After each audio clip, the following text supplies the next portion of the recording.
இந்த நாளிலே விசேஷமாக கிறிஸ்துமஸ் செய்தியை கொடுக்கும்படியே கற்றுக் கொடுத்த கிருபைகளுக்காக ஸ்தோத்திரம்.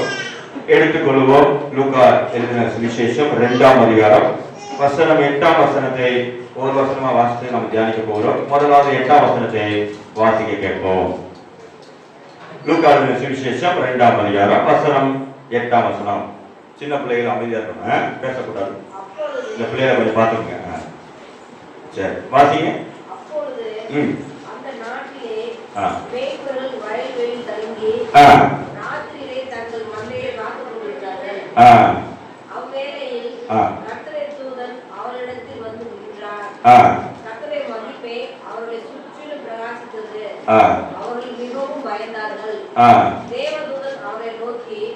பயப்படாதிருங்கள், இதோ எல்லா ஜனத்துக்கும் மிகுந்த சந்தோஷம் உண்டாகும்படி நற்செய்தி உங்களுக்கு அறிவிக்கிறேன்.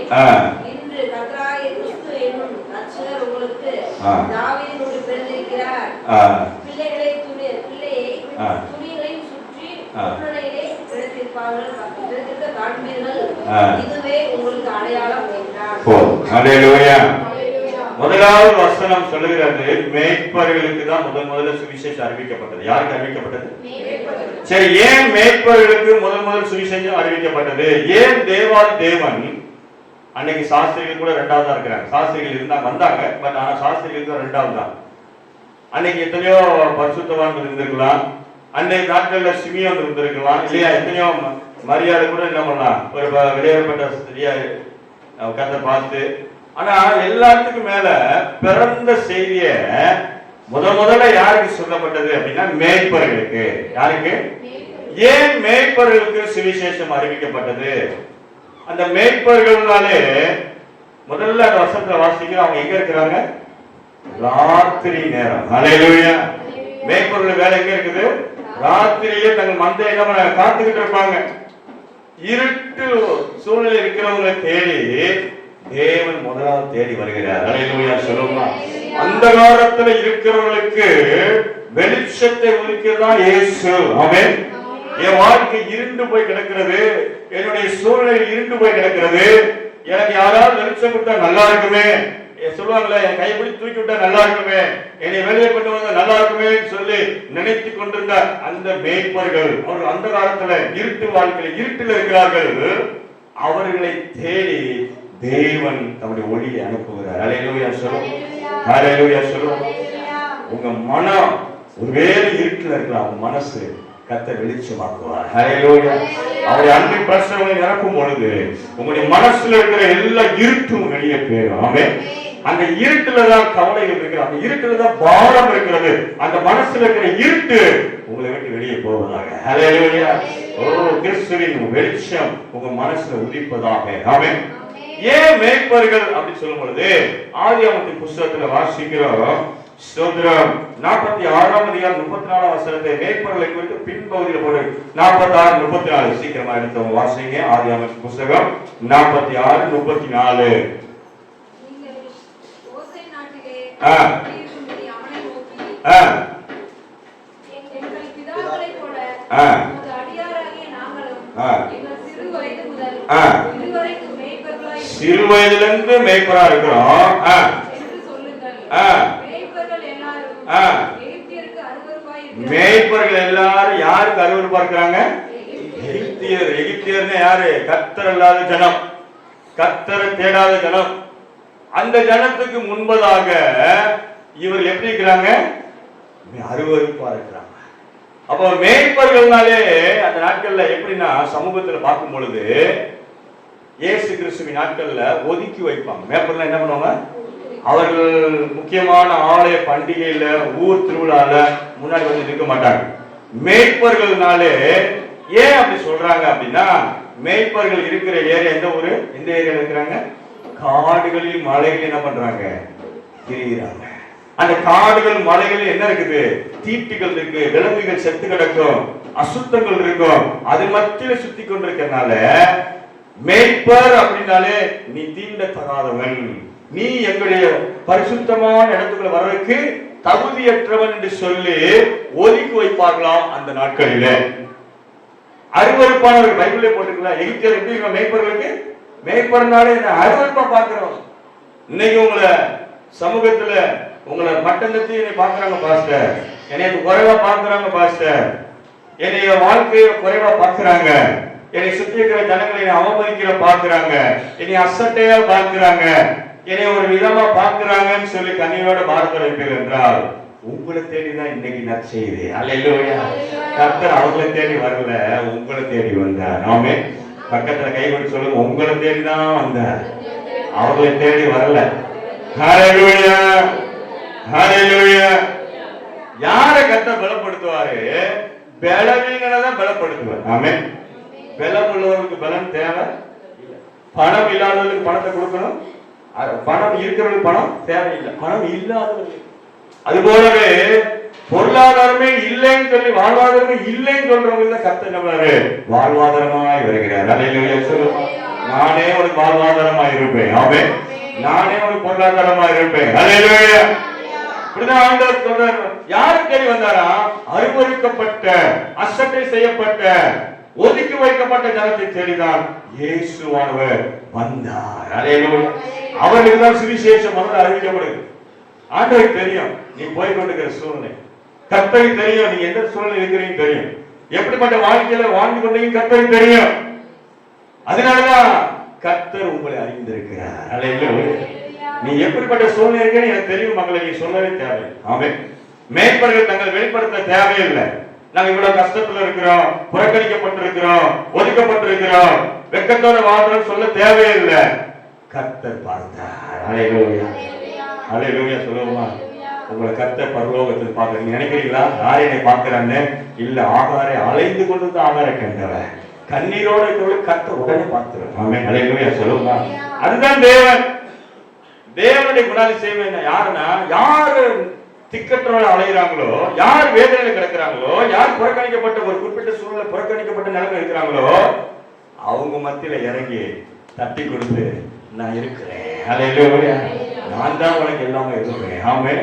நான் தான் உனக்கு சொந்தமா இருப்பேன், நான் தான் உனக்கு பந்தமா இருப்பேன், நான் தான் உனக்கு எல்லாமே இருந்து உன்னை நடத்துவேன் என்று கர்த்தர் சொல்லுகிறார். அல்லேலூயா. சொல்லுவார்.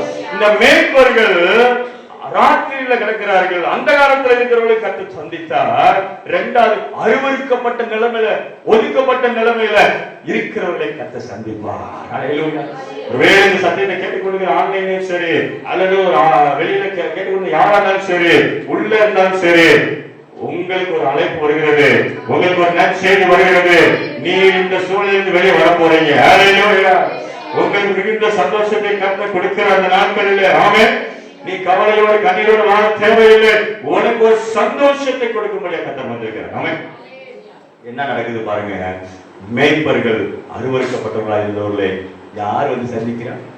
தேவதூதர். அல்லேலூயா. சொல்லுங்க, யார் வருவா? தேவதூதர்கள் வந்து பரிசுத்தம் இல்லைன்னு சொல்லியிருக்கிறாங்க. அவங்க பரிசுத்தவான்கள் நிறைய பரிசு சரிச்சு உட்காந்துக்கலாம். அவங்கள தேடி தேவன் போல யாரை தேடி வந்தா? ஆண்டவரே நம்ம நிற்க தகுதி இல்லைன்னு சொல்றோம் பாருங்களேன். மனசுல உமக்கு முன்பா நிற்க தகுதி இல்லைன்னு சொல்றான் பாத்தீங்களா? அவனை தேடிதான் நானே உனக்கு தகுதியா வருகிறேன். அல்லேலூயா. சொல்லுங்க, தகுதி இல்லைன்னு சொல்லி மேப்பர் இருந்தாங்களா? நீ என்ன சொல்ற? நான் உன்னை தேடி வரேன். அல்லேலூயா. நம்முடைய தெய்வம் தான் ஸ்பெஷல், நம்மளை தேடி வருவார். ஆமென். சொல்லுங்க, என்னை தேடி வருகிற தெய்வம் இயேசு. இருக்கிற இடத்துல வருகிறவர் இயேசு, இருக்கிற சூழ்நிலையை சந்திக்கிறவர் இயேசு. அல்லேலூயா. அவர் ராத்திரி காட்டுக்குள்ள இருக்கிற அந்த காலத்துல, அதே அந்த காலத்துல தேவதூதன் இறங்கினார். அல்லேலூயா. சொல்லுவோமா? நீ என்ன சூழ்நிலை இருந்தாலும் சரி, அந்த அதே இடத்துல உன்னை சந்திக்க தேவன் உண்மையாக. ஆமென். ஆகார் பேர்சபா வனாந்திரத்தில் அலைந்து திரிந்தான். வேதம் அப்படிதான் சொல்லுது. வனாந்திரம், அது என்ன வனாந்திரம்? பேர்சபா வனாந்திரம். வனாந்திரம் என்பது ஒரு திசை தட்டே கிடையாது, ஒரு நல்ல நம்பிக்கை கிடையாது, எழுப்பி பொழைச்சிடலான்னு சூழ்நிலை கிடையாது. அதுதான் வனாந்திரம். இன்னொரு விதத்துல வனாந்திரம் கொன்று போறதுக்கும் உண்மை வருது. அப்படி இருக்கும். வனாந்திரம் உயிர் வாங்குற பூமி. அந்த பூமியில அலைந்து திரிகிறாராம் ஆகார். யாருமே இல்லை, ஆனா ரெண்டு கண்கள் பார்த்தது நம்முடைய அப்பா. அல்லேலூயா. சொல்லுங்க, ஆகாரை கண்ட தேவன். ஆமென். இந்த கிறிஸ்துமஸ் நாட்கள்ல கர்த்தர் சொல்றார், என்ன நிலைமையில எங்க இருந்தா நான் உன்னை சந்திக்கிறேன். ஆமென். பக்கத்துல கை கட்டி, நீங்க எந்த நிலைமையில இருந்தாலும் உங்களை கர்த்தரே சந்திப்பார். நீங்க கவலையே கூடாது. ஹல்லேலூயா. எத்தனை நம்புறீங்க? ஆமென். மேய்ப்பர்கள் கூப்பிட்டாங்களா இல்ல கர்த்தர் மேய்ப்பரை சந்திக்க வந்தார்? ஆமென். மேய்ப்பர்கள் அவரை கூப்பிட்டாங்களா அவர் தான் இவர்களை கூப்பிட்டு வந்தார்? ஆமென். ஹல்லேலூயா. மேய்ப்பர்களை தேடில தேவன் வந்தார். ஆமென். மேய்ப்பர்கள் தேவன் தேடி போகல. தேவன் நம்முடைய கிருபையினாலே மேய்ப்பர்களை அழைக்கிறார். ஹல்லேலூயா. ஒருவேளை மேய்ப்பரை போல இந்த காலைகளை நீங்க இருக்கலாம். ஒதுக்கப்பட்டு மேய்ப்பர் என்ன அர்த்தம்? புறக்கணிக்கப்பட்டவர்கள், அருவருக்கப்பட்டவர்கள், தள்ளப்பட்டவர்கள். இன்னொரு என்ன தெரியுமா? மேய்ப்பர் எங்க இருக்கிறாங்க? காடுகள். ஊருக்குள்ள என்ன எரிசிலை பட்டது என்ன நல்லது கெட்டது எதுவுமே உனக்கு என்ன நல்லது கெட்டது தெரிய வேணாம் அப்படி சொல்லி உன்னை ஒதுக்கி வைக்கிறாங்களா? உனக்கு தான் நல்லது முதல்ல நடக்காம சொல்லுவோமா? உனக்கு நல்லது தெரியுது கெட்டது தெரிய வேணாம், எங்களுக்குள்ள நீ மிங்கில ஆக வேணாம் அப்படி உன்னை ஒதுக்குறாங்களா? உனக்கு தேடிதான் பரவமே பக்கத்துல இருக்குது. இந்த மேய்ப்பர்கள ஒதுக்கப்பட்டவர்கள அவங்களுக்கு காட்டுல இருக்கனால எருசலேம் பட்டணத்துல திருவிழான்னு ஒண்ணுமே தெரியாது, நல்லது கெட்டதுன்னா யாரும் சொல்ல மாட்டாங்க. ஒதுக்கியாச்சு அப்படியே கடன் தான். இன்னைக்கு அநேக ஜனம் ஒண்ணு அப்படியே கடன் நினைக்குது, ஆனா அப்படியே இருக்க மாட்டீங்க. ஹல்லேலூயா சொல்லுவா. பக்கத்துல நீங்க அப்படியே இருக்க மாட்டீங்க, மேல வந்துருவீங்க. ஆமென். ஹல்லேலூயா. இவரெல்லாம் அந்த எருசலேம் நகரத்தார சொன்னாங்க, அன்பாரு காட்டுக்குள்ள நடக்கட்டும், நம்ம இங்க பேசுறது அவங்களுக்கு தெரிய தேவையில்லை அப்படின்னு சொல்லிட்டு இவங்களுக்கு எப்படி குசு குசு குசு பேசுவாங்க பேசிக்கலாம். ஆனா தேவன் நம்முடைய பிள்ளைகளை அனுப்பி நம் தூதை அனுப்பி அவர்களுக்கு நற்செய்தியை சொன்னார். ஹல்லேலூயா சொல்லுவாங்க. அடுத்த வசனத்தை வாசிப்போம். யோவான் எழுதின சுவிசேஷம் 9ஆம் அதிகாரம் 34 வாசிங்களேன். யோவான் 9:34 சீக்கிரம் வாசிங்க. முழுவதும் பாவத்தில் யார் சொல்றாங்க? பரிசேயர் சொல்றாங்க. யாரு? அந்த பிறவி குருடனா சோமாயிட்டா அவனை பார்த்து சொல்றாங்க, நீ எங்களுக்கு போதிக்கிறாயோ அவனை புறம்பே தள்ளிவிட்டார். யாரு? பரிசேயர்கள். அந்த நாட்களில் அந்த எருசலேம் பட்டணத்துல யார் இருந்தாங்க? பரிசேயர் இருந்தாங்க. இந்த பரிசேயருடைய வேலை என்னன்னா, தேவனுடைய வசனத்தை தங்களை பரிசுத்தமா காட்டிக்கிறோம். நாங்க ஏசுக்கு சொல்ற நீண்ட அங்கீகளை போட்டு அந்த மாதிரி பரிசுத்தமா காட்டிக்குவாங்க. ஆனா அவங்க மனசுல அவங்க கர்த்தருக்கு பயம்ல, குமாரனை விசுவாசிக்கல, கர்த்தரோட ஐக்கியம் இல்லை. அவர்கள் வெறும் வேதத்தை போதித்து, அதாவது அந்த நியாயபரமான புத்தகத்தை போதித்து இப்படி சட்டத்திட்டங்களை மட்டும் சட்டத்தை மட்டும் செஞ்சியா, இதை மட்டும் செஞ்சியா, அதை மட்டும் செஞ்சியா மட்டும் கவனிச்சுட்டே இருப்பாங்க. கர்த்தரை வெளிப்படுத்த மாட்டாங்க. அவங்க கிரியும் என்ன இல்ல, பரிசேயர்களுடைய கிரியும் சரி கனி இல்லாம இருந்தது. அதனால விதவைகள் வீட்டை பச்சிட்டு போட்டீங்களேன்னு சொல்லி இயேசு கிறிஸ்து என்ன பண்ணாரு? பரிசேயரை கண்டம் பண்றார், கட்டைக்கு துப்பினார், நீ சரியில்லைன்னு. ஆனா அவன் மனுஷன் எப்படி காட்டுறான்? தன்னை நீதிமான காட்டிக்கிட்டு. அப்போ இது என்ன அர்த்தம் அப்படின்னா, இந்த பரிசேயர் அங்க இருக்கிறதுனால இவங்களுடைய நோக்கம் என்னன்னா, நாங்க தான் பரிசுத்தவான், நீ எல்லாம் என்னது பாவி சொல்லி அந்த கேட்டதுல எல்லாத்தையும் பாக்குறது. அதுலதான் என்ன மேய்ப்பர்களை பாக்குறாங்க. இவன் என்ன பிறவி குருடன் ஒருத்தன், பிறவிலே ஒருத்தனுக்கு ஏதாவது குஷ்டரோகமோ அல்லது குருடனா பிறந்தானா, இவங்க எல்லாம் திட்டம் போட்டு இந்த வீட்டுல குருடனா பிறந்துட்டான், இவன் பாவி திருப்பான் என்ன பண்ணிடுவாங்களா? இவனை பார்த்துக்கிட்டே இரு, இவன் சர்ச்சுக்குள்ள வரக்கூடாது, இவன் எதுவுமே செய்யக்கூடாது, அவனை ஒதுக்கி. இதுதான் பரிசேயருடைய மெயின் வேலையே. எப்படி இருந்து யோசிச்சு பாருங்க. குருடனா பிறந்தது, அதனால குருடனா பிறந்தது, இவன் செய்த பாவமோ ஏன் அவனை பாவி லிஸ்ட்ல பார்த்துட்டாங்க. ஆனா தேவன் அப்படிப்பட்டவர்கள் மேலதான் கர்த்தர் இறங்கி வந்தார். ஹல்லேலூயா சொல்லுவோம். அவர்களுடைய கண்ணு கதை திறந்துட்டா, அவதான் சொன்னார், நீ கண் திறந்துட்ட, அவன் கண் திறக்க மாட்டாத. ஹல்லேலூயா. இப்படிப்பட்ட பரிசேயர் இருக்கிற இடத்துலதான் மேய்ப்பர் இருக்கிறாங்க. அந்த பரிசேயருக்கு ஒரு தேவை வரும். என்னது? பலி செலுத்தணும். என்ன செலுத்தணும்? பலி செலுத்தணும். பண்டிகையில் பலி செலுத்தணும். பலி செலுத்துக்கு ஆடு எங்க இருந்து வரணும்? மேய்ப்பட்டு தான் வரணும். இப்ப இவங்க என்னன்னா, நீ வேணாம், ஆனா உன் நன்மை மட்டும் எனக்கு. இது எத்தனை பேர் இருக்குதுங்க? நீ வேணாமியா, ஆனா உன்னுடைய நல்லா கவனிங்க, உன்னை வேணான்னு ஒன்று சொல்றான் பாரு. அவன் ஆக்சுவலி என்ன அர்த்தம்னா, உங்க மனசுல நான் இல்லாம நீயே இல்லையா முதல்ல. இந்த பரிசேயருடைய பலி அங்கீகரிக்கப்படுறது யார வச்சுதான்? மேய்ப்பர் வச்சுதான். ஆனா ஐயாவுக்கு என்ன வேணாமா? என்ன வேணாமா?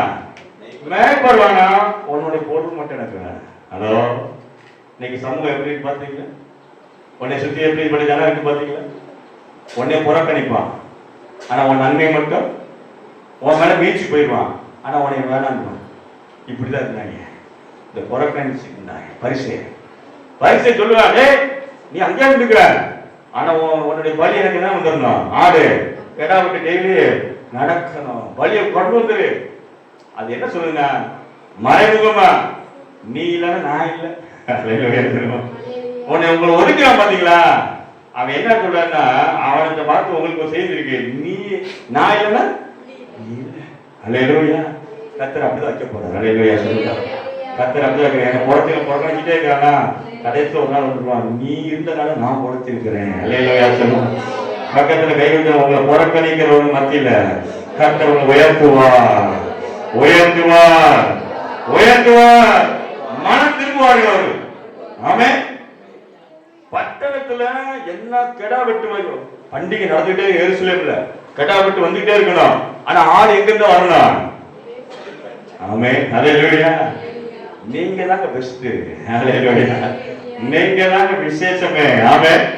தேவனுடைய பார்வையிலும் சரி, சமூகத்திலும் சரி, நீங்க தாங்க பெஸ்ட். அல்லேலூயா. மனுஷன் என்னதான் வார்த்தையில கைய கல்ல கொண்டு எரிஞ்சா கவலைப்படாதீங்க. அல்லேலூயா. மனுஷன் அவனை என்னதான் காயப்படுத்தா கவலைப்படாதீங்க. என்னை அழைத்தவர் என்னுடைய பலியை ஏற்றுக்கொள்ளுகிறார். அல்லேலூயா. நான் பண்ணும் விண்ணப்பங்களை கர்த்தர் ஏற்றுக்கொள்ளுகிறார். நான் காட்டிலிருந்து அழுகிறதை கர்த்தர் பார்க்கிறார். வேலையில ஒரு அந்த அந்த மாட்டு கொட்டகைக்குள்ள இருந்து அழுகிறதை கர்த்தர் பார்க்கிறார். ஆமென். ஒருவேளை உன் வீடு கொட்டகை மாதிரி இருக்கலாம், அது மாளிகையா மாற்றலாம். அல்லேலூயா. சொல்லுங்க, கொட்டகை எல்லாம் மாட்டு கொட்டகை எல்லாம் மாளிகையா மாறட்டும். சொல்லுங்களேன், மாட்டு கொட்டகை எல்லாம் மாளிகையா மாறட்டும். அல்லேலூயா.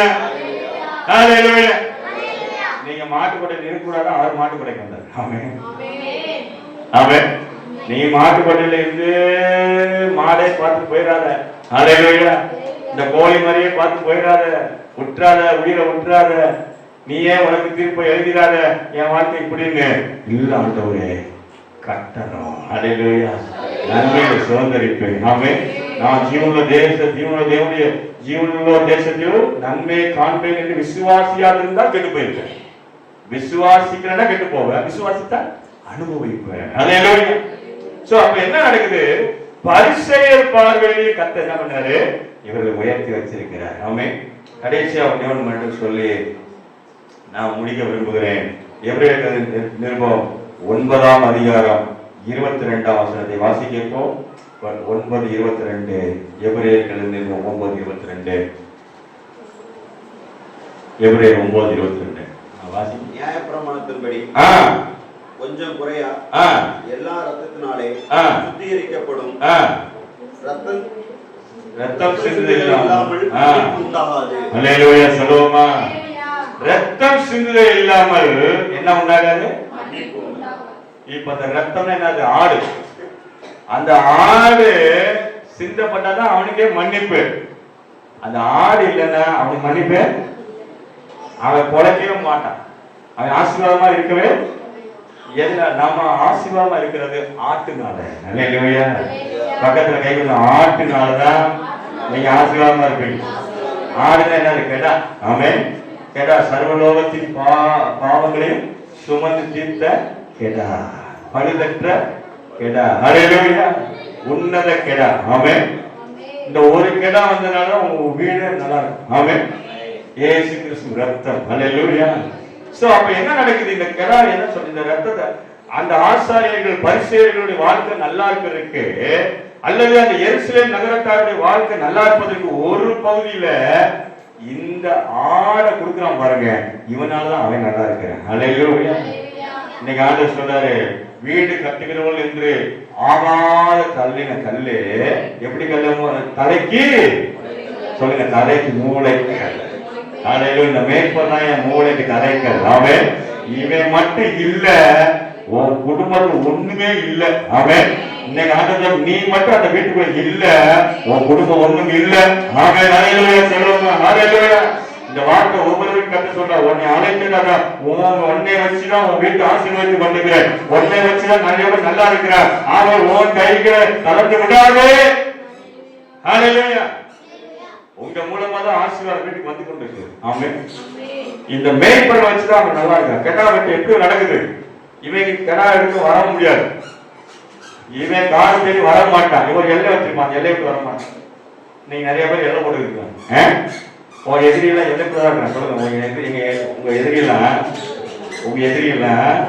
ஒரு எல்லைக்குள்ள தான் இருப்பாங்க, வெளியே வர மாட்டாங்க. அவன் கத்த எல்லை போட்டு வச்சிருக்காரு. இவங்க எல்லாம் எல்லை போட்டு வச்சிருக்காங்க. யாரையும் பரிசு சரிசு என்ன பண்ண முடியாது. ஆட காணும் கோழியை காணும் தேடி வரமாட்டாங்க. அவனுக்கு தேவை அங்க நின்றுட்டு இருப்பான், அவன் கொண்டு வருவான். இவன் வந்து ஆனா உங்களை மிதிச்சுட்டு போனாங்களா? நிறைய பேருக்கு முதுவர் காட்டிருக்கீங்களா? உங்க மேல ஏறி போனாங்களா? சந்தோஷப்படுங்க. ஹல்லேலூயா. உங்க மேலதான் கத்த பிரியமா இருக்கு. ஹல்லேலூயா. உங்க மேலதான் பிரியமா இருக்கிறார். ஆமென். உங்க மேலதான் கர்த்தருடைய சேனை இறங்கி வருது. ஆமென். பரிசேரை தேடி தேவன் போல. ஹல்லேலூயா. நீங்க ஆண்டவர் சொல்ற கிறிஸ்துமஸ் நாட்கள்ல சொல்றாரு, என்னை எத்தனையோ பேர் குத்திட்டு போயிட்டாங்க பாஸ்டர், என்னை முதுகுல குத்திட்டு போறாங்க, என் மேல தலையில ஏறி போயிட்டாங்க. சந்தோஷம். ஹல்லேலூயா. ஆனா உன்னை தேடி நான் பரலோகமே நிக்கிறேம்மா. ஹல்லேலூயா. உன்னை தேடி பரலோக குடும்பமே இருக்கிறது. உன்னை விட்டு எந்த குடும்பம் போனா என்ன? உன்னை தேடி பரலோக குடும்பம், உன்னை அழைத்தவர், உன்னை பிரித்தெடுத்தவர், உன்னை தேடி வந்தவர் இயேசு கிறிஸ்து. உனக்காக ஜீவனை கொடுத்தவர், கல்வாரி சிலுவையில் வந்தவர், உன்னை தேடி குடும்பமாக இருக்கிறார். ஆமென். உன்னை பகைச்சு எத்தனை குடும்பம் போறாங்க போகட்டும், கவலைப்படாத. உனக்கு பரலோக குடும்பம் இருக்கிறது. ஆமென். உனக்காக உயிரை கொடுத்த குடும்பம், ஹல்லேலூயா, உன்னத குடும்பம் இருக்கிறது. மறந்துடாதீங்க. அந்த குடும்பத்தில் பிதாவாக தேவன் இருக்கிறார், கேருபீன்கள் சேராபீன்கள் இருக்கிறார்கள், தேவதூதர்கள் கோடான தேவதூதர்கள் இருக்கிறார்கள், 24 மூப்பர்கள் இருக்கிறார்கள், 12 அப்போஸ்தலர்கள் இருக்கிறார்கள், 12 கோத்திரத்தார்கள் இருக்கிறார்கள்.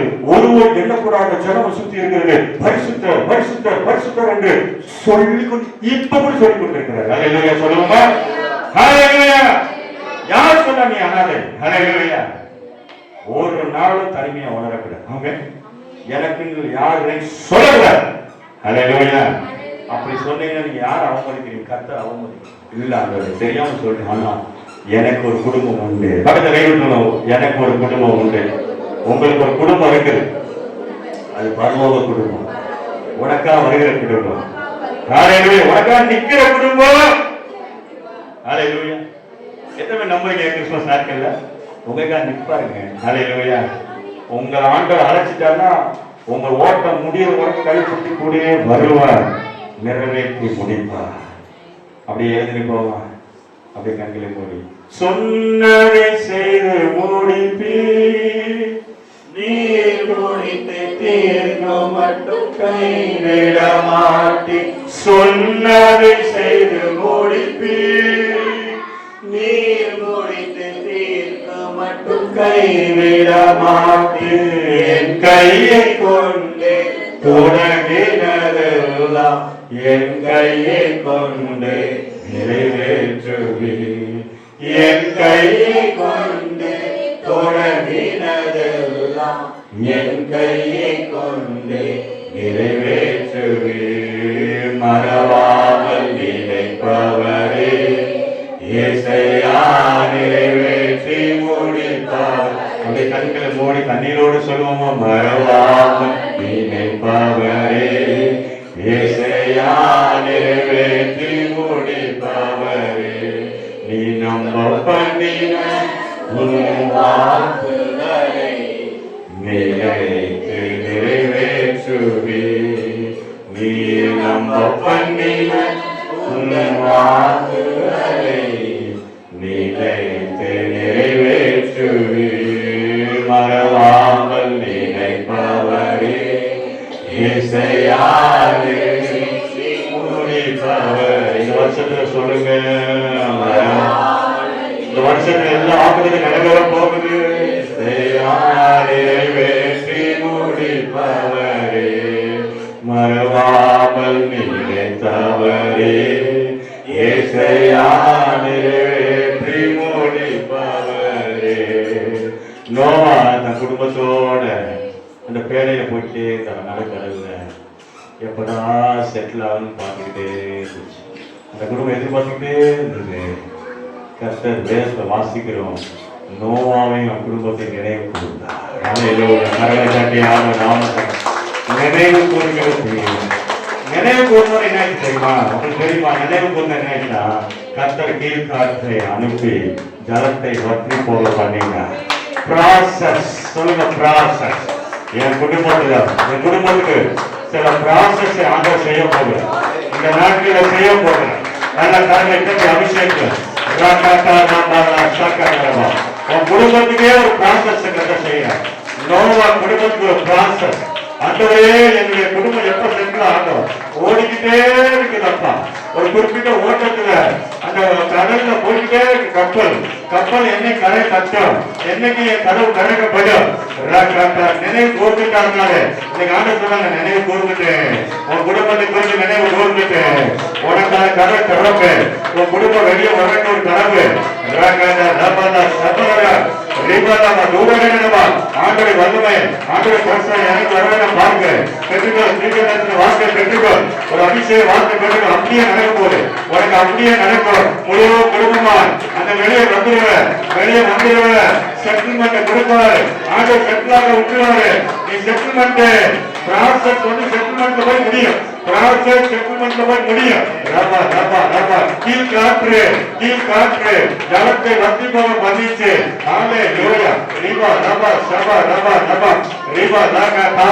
கரை கட்டினது.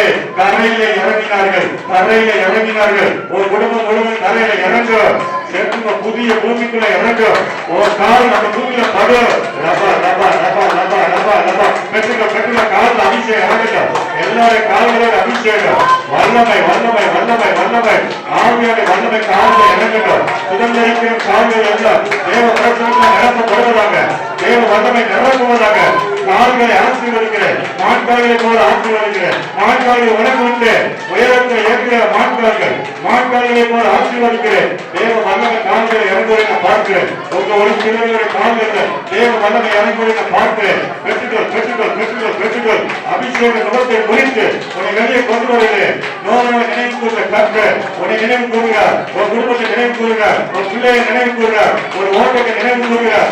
இனி தலை கவனிந்து இனி அழைக்கப்பட்ட சூழ்நிலை இருக்க மாட்டாய். அந்த ஓட்டத்தை விட்டு வெளியே வந்துடுவார்.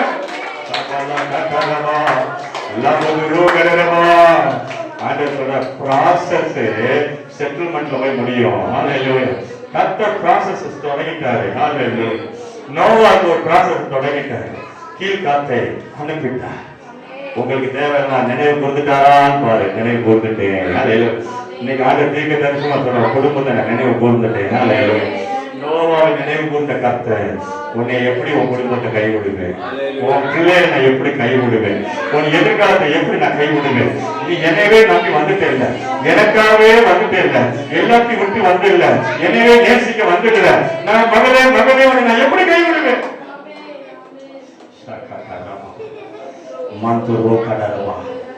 உன் தேவனாய் கர்த்தர் நீ அடைக்கப்பட்ட நிலைமையில இருக்கிறேன்னு நினைக்கிறியா? உனக்காக வெளியில ப்ராசஸ் நடந்து கொண்டிருக்கிறது. உனக்கான ப்ராசஸ் வெளியில காற்று அடிக்க எல்லாம் வத்தி போன காற்று ப்ராசஸ் நடக்குது. பெற்றுக்கள் தீர்க்க தரிசன வாக்கு செட்டில்மெண்ட் அது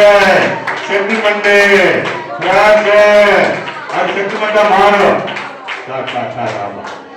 நாளிலே தீர்க்க தரிசனமாக உங்களுடைய பிள்ளைகளுக்கு சபைக்கு எல்லாத்துக்குமே நீங்க சொல்றீங்க. ஆண்டவர் நாங்கள் விசுவாசிக்கிறோம். கிறிஸ்துமஸ் நாட்கள்ல அப்பத்தை கொடுத்துட்டீங்க ஆண்டவரே, பிட்டை கொடுத்து ஆசீர்வதித்தீங்க. எங்க குடும்பத்தை நினைச்சிட்டீங்க ஆண்டவரே. நீங்க விசுவாசத்தோடு செல்லுவோம். இயேசுவின் நாமத்தில் வேண்டிக் நல்ல பிதாவே, ஆமென்.